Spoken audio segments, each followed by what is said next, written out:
اردو کی مایہ ناز fiction writer قرۃ العین حیدر کا آج یوم پیدائش ہے۔ قرۃ العین حیدر اردو کے مشہور افسانہ نگار، ناول نگار اور کہانی نویس تھیں۔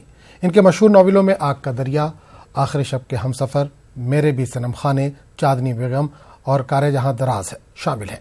قرۃ العین حیدر کی زندگی پر دیکھیے خاص رپورٹ۔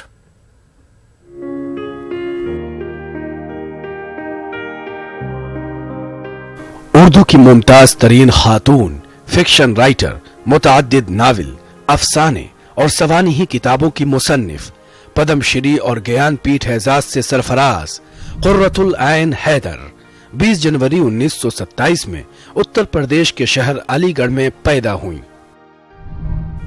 ان کے والد سجاد حیدر یلدرم تھے، جن کا شمار اردو کے مشہور کہانی نویسیوں میں ہوتا ہے۔ تقسیم ہند کے بعد قرۃ العین حیدر کا خاندان پاکستان چلا گیا، لیکن بعد میں انہوں نے ہندوستان آ کر رہنے کا فیصلہ کیا۔ قرۃ العین حیدر علم و ادب کے ساتھ ایک ملٹی ڈائمنشن ذہن کی مالک تھیں۔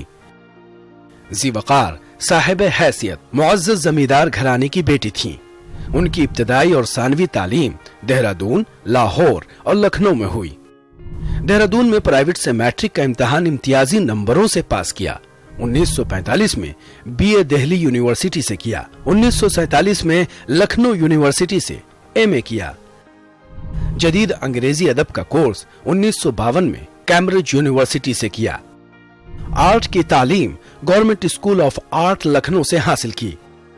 قرۃ العین حیدر صرف ناول نگاری کے لیے ہی نہیں، بلکہ اپنے افسانوں اور بعض مشہور تصانیف کے ترجموں کے لیے بھی جانی جاتی ہیں۔ ان کے سبھی ناولوں اور کہانیوں میں تقسیم ہند کا درد صاف نظر آتا ہے۔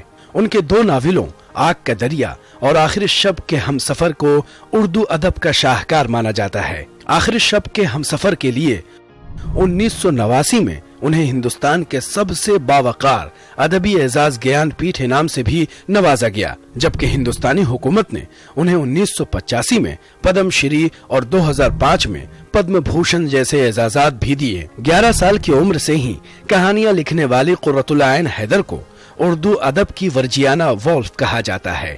قرۃ العین حیدر کے چند مشہور تصانیف میں آگ کا دریا، آخر شب کے ہم سفر، میرے بھی صنم خانے، چاندنی بیگم، کار جہاں دراز ہے، روشنی کی رفتار، سفینہ غم دل، پتجھڑ کی آواز، گردش رنگ چمن، چائے کے باغ اور دل ربا شامل ہیں۔